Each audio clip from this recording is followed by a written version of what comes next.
rumelise vhathu vhoṱhe vho no khou mpfa matsheloni a ḓuvha ḽa ṋamusi. Havha ndi mudinda wa mudzimu Mr. Tshifaro TR. Ṋamusi ndi dzi 11 dza July 2021 ri tshi kha ḓi vha kha maḓuvha ane aḽa a lockdown. Last week ro vha na tshifhinga he ra vha ri khou ṅwatekana mafhungo maḓifha a mudzimu o no bva buguni ya Psalm 34 verse 19 ye ya vha i tshi khou ri maṱhupho a muvhuya ndi manzhi kha oṱhe Yehova u ḓo mulamulela. Ndi ḽone fhungo ḽine ḽa khou funa u dzula vhukati ha vhudzivhadzi mbilu dzashu uri Yehova mathina u dzula o isa maṱo awe kha vhavhuya. Ndi khou tama uri dovhe ri ye phanḓa na fhungo heḽi ḽa vhavhuya ṋamusi dzinani ḽa maanḓa ḽa murena washu Yesu Kristo u vha muvhuya wa mudzimu. Zwi na ndamulelo nga maanḓa. Kha ri vula dzi bibili dzashu kha bugu ya Psalm 37 ri vha ri verse 25. Psalm 37 verse 25 ine yone yo ṅwaliwa nga nḓila hii: tshe nda begwa nda vhuya nda kala, a thi athu vhona muvhuya o laṱiwa, a tho ngo vhona vhana vhawe vho tshinyala. Kha ri kona musi zwifhaṱuwo zwashu khotsi vha ṱaḓulu hone musi ka ḽi ṱaḓulu na shango. Ndi khou vha rabela matsheloni haya a ḓuvha ḽa ṋamusi murena ndi tshi ri murena hetshiḽa tshifhinga khetshi khou livhuwa tshilidzi muya mukhethwa khonani yashu mudededzi washu. Ndi khou rabela ndi tshi ri khotsi vha ṱaḓulu ro vhala fhungo ḽau hafha, na zwino ndi khou rabela ndi tshi ri ṱhaluso ya fhungo heḽi i kha vhone. Kha vha ri tendele murena vhuprofita vhu re kha ndima na hei ri vhu ṱhasulule hoṱhe uri vhu wane vhudzulo mbiluni dza vhana vhau musi ri tshi kha ḓi vha vhatshilaho. Khou vha rabela ndi tshi ri kha vha dzhie ndango through the power of the Holy Spirit in Jesus name. Kha roṱhe na vhoṱhe vha pfhaho fhungo heḽi uri ri shandukise maitele na kuitele kwashu nga dzina ḽa maanḓa ḽa murena washu Yesu Kristo, amen. Psalm hei yo ṅwalwa nga Dafita uri tshe nda begwa nda vhuya nda kala. Nga iṅwe nḓila u khou sedza nḓila yawe ya kutshilele kwawe u bva kha ḓivha muṱuku u swika tshikala, a swika hafho kha fhungo ḽa uri a thi athu vhona muvhuya o laṱiwa, a tho ngo vhona vhana vhawe vho tshinyala, vhana vha muvhuya. Hu na fhungo ḽine nda khou tama ri tshi dzula khaḽo hafha, ndi fhungo ḽa u vha muvhuya. Ndi fhungo ḽa u vha muvhuya. Muvhuya ndi muthu wavhuḓi, ndi muthu o lugaho, o no kona u tshila na vhaṅwe vhathu. Vha ḓivha ndi tshone tshithu tshine nṋe na vhone ra khou funa u lilela tshone ṋamusi. Arali Dafita nga experience tshawe tshoṱhe uri tshe nda vhuya nda kala, a thi athu vhona muvhuya o laṱiwa,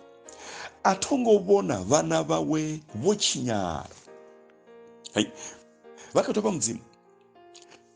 Yehova vhavhuya vhawe u ya vha ḓivha. Vha songo hangwa fhungo ḽa uri Yehova ha sedzi zwa nga nnḓa. Yehova ha sedzi kuvhumbele kwanga uri ndo vhungwa zwavhuḓi na, ndo ambara zwavhuḓi na, ndi na ḽiposo ḽihulu na, nne ndo dzula zwavhuḓi na. Yehova u sedza zwa mbiluni.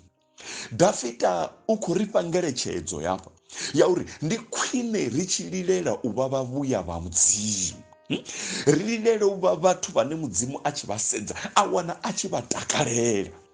Ri takaleliwa nga mudzimu, not nga zwithu zwine riṋe ra vha nazwo ra zwi kuvhanganya, not nga kuvhumbeliwe kwashu ndo vhungwa ndo nakana, not nga uri nṋe nda si wana, ndi uri nṋe nda vha tshi si wana ndi sokou vhona u nga ri mudzimu vha ḓo ntsedza zwavhuḓi. A zwo ngo ralo na luthihi. Mafhungo ndi uri nṋe nda tshilela hoyu mudzimu o no tshila.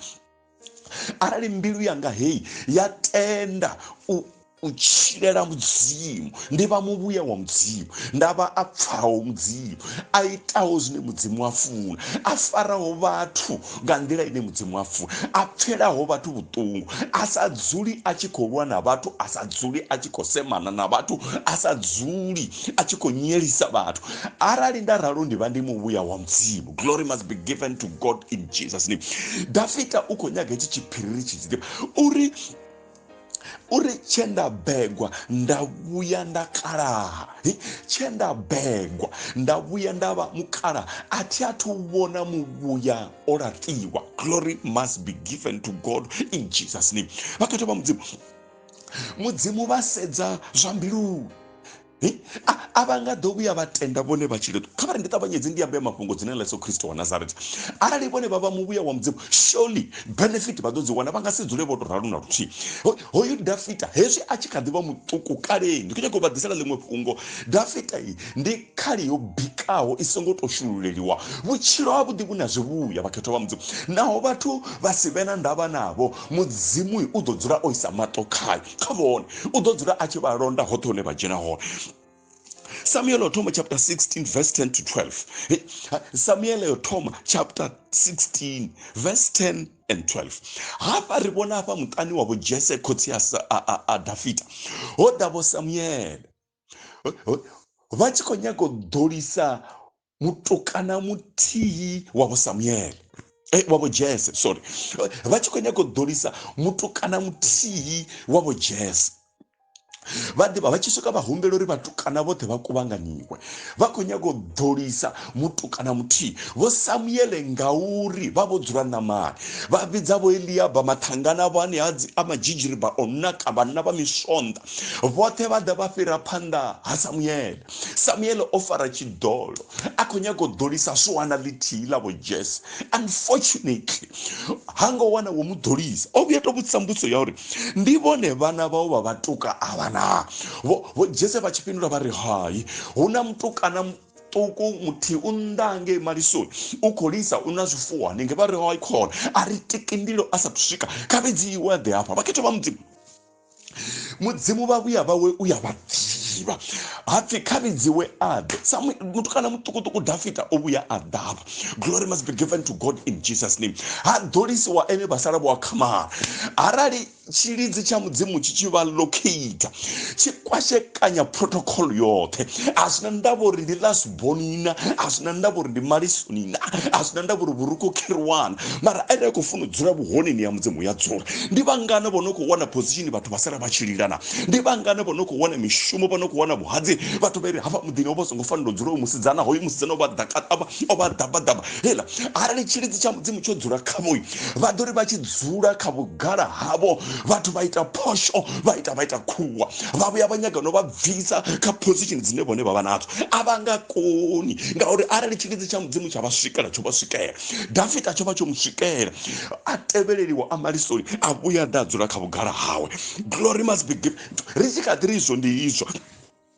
vadiva ari vavala Samuel Otoma chapter 17 28 29 hoyu mutukana Dafita khotsi yawe vari khaise zwiḽiwa hangeni avakomana vao hangeni ndwani achisvika hangeni awana Goliath achikosema mbi ya vaIsraeli musanda vombo ḓimuvidza vongo vya valenga Dafita ari zwi to ḓa hani mukomana wo onoyu Eliaba ari iwe u dinanga matuwa iwe una matuwa mani wo thanyela thungo no thanyesa wo thanyesa nahone wo ḓo vhona ndwa hafha ṱwa ya yani yange zwifuwo zwi khou liswa nga nnyi hela avadivi Dafita vadiva Dafita nga nnḓa vhone arali vhugala ha mudzimu vhukhavo kha vha lilele u vha muvhuya wa mudzimu. Dafita uri athi athu vhona muvhuya o laṱiwa tshe nda begwa nda vhuya nda kalaha nne na vhana vawe athi athu vhona vho tshinyala na luthihi vakhetho vha ndi ḽone fhungo ḽine nṋe nda khou nyaga vhone ḽi tshi dzula kha vha lilele u vha muvhuya wa mudzimu. Dafita o fhedza o lwa na Goliath a mukunda Yehova a naye o vha asi vhathu vha vhona muthu a yeṱhe mathina huna Yehova nga ngomu hezwi vhone vha vha muvhuya wa mudzimu a vha tsha tshimbila vha vhoṱhe vha tshimbila na Yehova nga ngomu havho a vha tsha lwa nndwa vha vhoṱhe vha lwa na Yehova hezwi vhone vha muvhuya wa mudzimu gundo vha vadzula vanalo ngauri va muvhuya wa mudzimu vone havachava vatopeta zvanda mudzimu avarwera vone havachamba vatolweliwa nga mudzimu khotsi vatatulu dzine ndila manda la murena wa Jesu Kristu vamusanda vo Saulo chimwe chifhinga vovuya vakwatela Dhavhidha weya vakhovalidzela mbila vatakala vari mutukana uyalidza chimwe chifhinga ajena limuya huna mamuya unosoko jena kha vathu vasabvi fhethu amavhengo mamuya azvisoro mamuya azvigodo haya mamuya aya ajena chimwe chifhinga risati lovuya lajena kha vamusanda vo Saulo vatopa pfumo vachiri ndipatekanye Dhavhidha na mucheto mashidu mavuya khotsi vatatulu vamupempisa vona arali vava muvuya wa mudzimu vathu vatodana mishonga yothe vakunyaga vavulaya ngayo avangakoni vathu vatoshera paradzane vachinyaga kukwasha mudzi ndikhova ndiri vadobhaleliwa ngauri huna mudzimu anoimana vona mudzimu harati vavuya vawe hava Dhavhidha uri chenda ukwamba experience chawo chialivana navo hezvi achikadhiva mutuku olivana nazvo izvi zvithu zvothe izvi azvivona Yehova achimulamukisa uri chimwe chifhinga uri ari vava Samuel Tomu chapter 17 34 to 35 Dhavhidha uri hova uchida zvivingwi ndimalisoni yange nadzindau dzafara zvifuwo zvakotsi yanga zvothe ndozvipamukanya ndabvisa zvifuwo zvakotsi yanga milomoni yavo vavona nga izvo zvithu zviyaitehana Dhavhidha achibvura mato uri yes Yehova harate vavuya vawe chendabhegwa ndavuya ndakara ati atuvona muvuya urati uyazvivona uri opofuna undiwa nga ndau opofuna undiwa nga chivingwi opofuna undiwa nga pfuma navoneka vatodzura pasi pasi dzemuchiro havo manivona vavukumedze mudzimuni ngauri onoita mushumo muurwani nga mana vamuvuya wa mudzimu vone kavatendo jena dhangani la khotsi vatatulu dzinani la Yesu vakodhina chipimbi vone uko valamukisa ngauri yavafumwa hoyo Dhavhidha uri ati atuvuya ndavona muvuya oratiwa navana vawe vochinyara vone kavajiye vugara hamudzimu dzina ndila manda la murena wa Jesu Kristu in Jesus name Dhavhidha achira achizvidiva uri Yehova utomulamulera ari hezvi ndonokara ndonova murwani zvihone zvisi zvavudhi zvendenda zviita mara mudzimui odhinkatuchera ansedza chipatuwo chavo chocho ari ndojiya vatsepa mufumakadzi wa Uriya ndovuraisa Uriya nga pfuma nanevo avongondicha mwananga Abisalomu onyago mbura nga pfuma vadiva Dhavhidha uko rikepa zvote hote ndila dzeachimbiranga ari ngangonawo zvoraro Yehova udhinkuvatedza Yehova udhivana ne Yehova hangondata ari chenda begwa ndavuya ndakara ati atuvona muvuya oratiwa vadiva ari vavana Psalm 51 verse 10 usvika 11 hezvi Dhavhidha onovhura mato Dhavhidha uri Yehova ntsikele mbilu yotambawo umpe muya muswa wokwatawo usongompandela matoni yawo usongotusa muya mukheto wawo kanema ovonozvivona uri ochinya papetu ovuraisa Uriya ojiya mufumakadzi wa Uriya oita zvovifaho zviyaita zvothe asi zvavudhi onyago vuraya Dhavhidha nga pfumo azvisedze zvithu azvivona uri hai mani ovo vuchiro nga usi matina una chipinga chine muthu afuna kudzura pasi asedza vuchiro hawe ene munhu Dhavhidha ahumbera pfarelo kakhotsi vataduru ari kava mpembelu muthu yotambawo hei mbilu yanga hei ina mashika hei mbilu yanga ina madhondo hei mbilu yanga asiya vudhini hei mbilu yanga yovifa atikochida vuchiro vune nanemune ndavufuna Yehova harati vavuya vawe Yehova amuhangwera Yehova amukatuchera Dhavhidha ari ndochinya pata khotsi vataduru napanda vathu atongochafanira uri iwe untsedze nga zvavudhini nne ndikuumbera pfarelo mudzimu avahani mudzimu vakonyaga munthu onotenda vona dzi weakness dzawe onotenda vona vukhakhi yawe ahumbera pfarelo ari vone vatenda vodzura ipo mutani wavo vari ndochinya ndokhakhela vathu ndokhakhela mashaka ndokhakhela vamwe ndikuumbera pfarelo murena wanga mudzimu vambodhi vahangwera vavatanganedza vava muvuya wa mudzimu tenda vabhura nga mbilu yavo yothe mudzimu yavahangwera milandu yavo yothe avatanganedza vava muvuya wa mudzimu nahone ndavone vadohamba vari chendabhegwa ndavuya ndakara achatuvona muvuya mudzimu arati vavuya vawena ruti dzina lamanda la murena wa Jesu Kristu mudzimu ava vayarifuna Dhavhidha ova achitova na vutanzi vakatova mudzimu ndandikonyaka vavudzana mutsikhotsi vataduru dzina la Yesu Kristu uri karitendo vavavuya va mudzimu ritende mudzimu richiyele ene ridovona na vana vashui matinangozoleliwe zvithu uri ati navana vawe atongovona vana vawe vochinyara matina vana vashu vakochinyara nga nthani ya rina ndirine rinokovanga hezvi zvithu nakuti risongovuya vana vashu avangasiwani vana vashu avangatamburi ara rine rava vavavuya va mudzimu matina rikopatela vana vashu kugara hezvi chiya mudzimuni, richidyagwirisha richiya mudzimuni, richineya mbilu dzacho mudzimu, richichirera mudzimu. Oh, rikopatela vana vashu vugara, rikopatela vana vashu vugara uri vasichinyare kamuchiro hobu, uri zvivachimbilere, uri zvivanakere, uri vave navuchiro zvitoitiwa. Dhafita ari chendabhegwa ndavuya ndakaraha ati atuvona muvuya oratiwa atongovona vana vawe vochinyara. Haleluya. Ndikonyeka ubabudza namusi dzina la manda la murena wa Yesu Kristo karirate vuchinyi hothe, rirate vuvi hothe, riva vavuya va mudzimu, karitende ushanduka, rive zvivumbiwa zviswa, uri khodzi vatadulu varisedze ngati zvikavone vanhu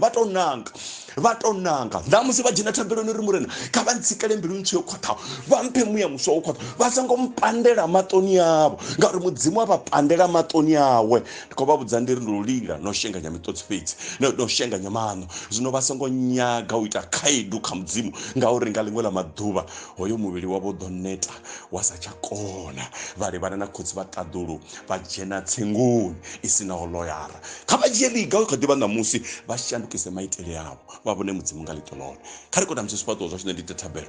baba dzina la manda la murena wa Yesu Kristo koriwa fungo lavo ili leva ritonda ngalo machironi ya dhuva la namusi murena ndikorabela ndichiri fungo likhale wane budzulo kharine risedze kuchilele kwasho uri kuwananana na zvine vone vakotoda zvona arale kusanani rumbele mbilu ntswa yotambaho namuya muswa wokhwathawo rishandukise kuchilele kwasho na kuitile kwasho rise matowasuka yesho ave nemuramureri washo uri navana vashui vasichinyare zvavo zvichinya zvichimbirenga zvavudi ngadzina la manda la murena wa Yesu Kristo in Jesus name, amen.